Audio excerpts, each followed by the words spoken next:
हेर्ने मात्रै होइन नि, फेरि लाइक कमेन्ट एन्ड सब्सक्राइब गरिदिनु होला।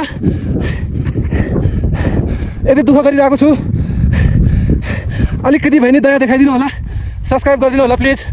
ओके,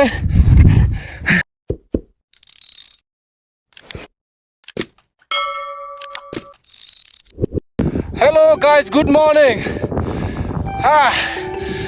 हामी चाहिँ आज एकदमै धेरै बरफ भएको ठाउँमा फसिसकेका छौँ। अनि अब यहाँ बाटो खोज्दै हामी चाहिँ यस्तो तालले हिँडिरहेको छ। तपाईँहरूले हेर्न सक्नुहुन्छ, मेरो एकदमै घुँडासम्म आइसकेको छ। सायद कम्मरसम्म पनि आउँछ होला माथि पुग्दाखेरि। हावा पनि एकदमै बढिरहेको छ, हेर्दै गर्नु होला। अब हामीले यो बरफको बाटो कसरी क्रस गर्छ।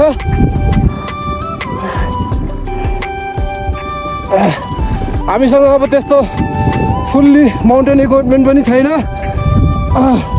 एकदमै नर्मल क्लोथिङमा चाहिँ हामी ट्रेकिङ गर्दै हिँडेको एक्चुअलमा।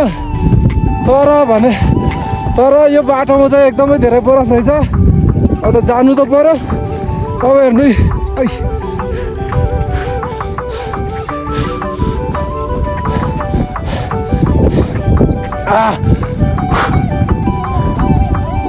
यस्तो सबैले भन्थ्यो बरफ परेको ठाउँमा पुग्ने बित्तिकै स्वर्ग भन्थ्यो, तर होइन रहेछ।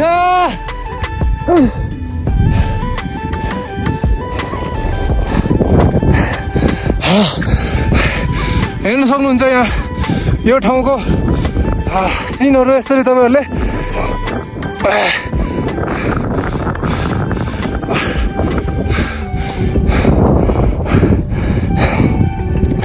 हाम्रो सरहरू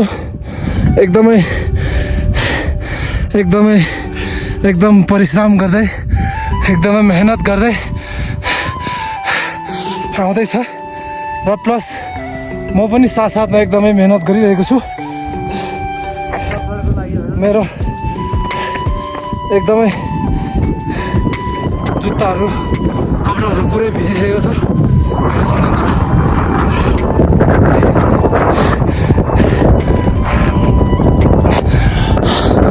अब यो बिचमा अलिकति कम रहेछ, तर माथि गएर अझै बढ्छ होला भन्ने चाहिँ मलाई लागिरहेको छ।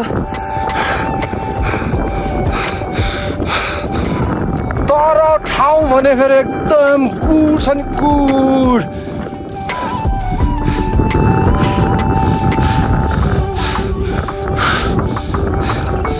म चाहिँ नर्कमा बसेर तपाईँहरूलाई स्वर्ग देखाउँदैछु ल, हेर्नुहोस् ल।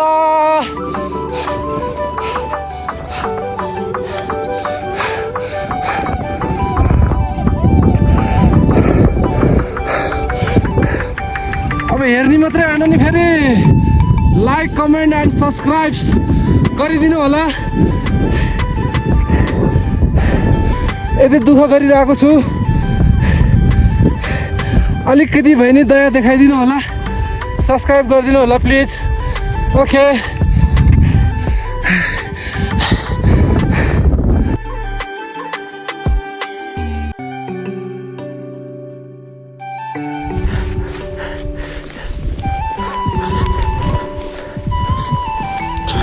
boy.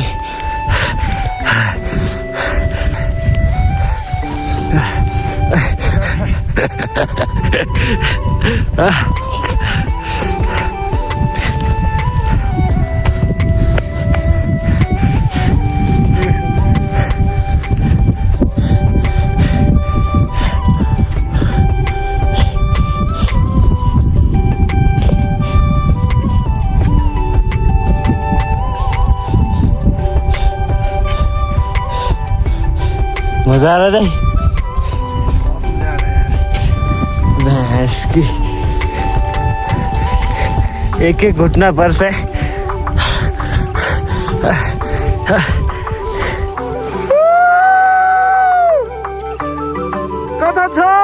कता हो बाटो? यार हामी त यार कता जाने हो? पुरै बरफ छ, कुहिरो छ पुरै, यार कहाँ जाने हो यार? कहाँको कम्पासले कहाँ देखाउँछ त नि यस्तो माहौललाई।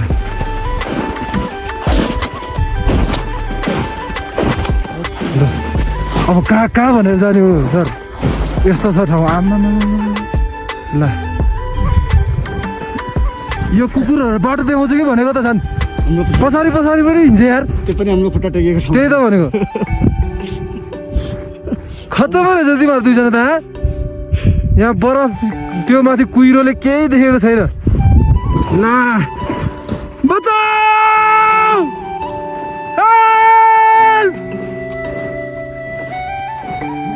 साथीहरू, तपाईहरू सधैँभरि त्यो महँगो बाइक महँगो गाडीतिर एकदम चिल्लो रोडतिर हिँडेको भिडियोहरूलाई मात्रै लाइक कमेन्ट गर्दै नबस्नु होला। यी यस्तो बाटोमा एकदम दुःख गरी हिँडेको छौँ हामीलाई पनि लाइक गरिदिनु होला कहिले।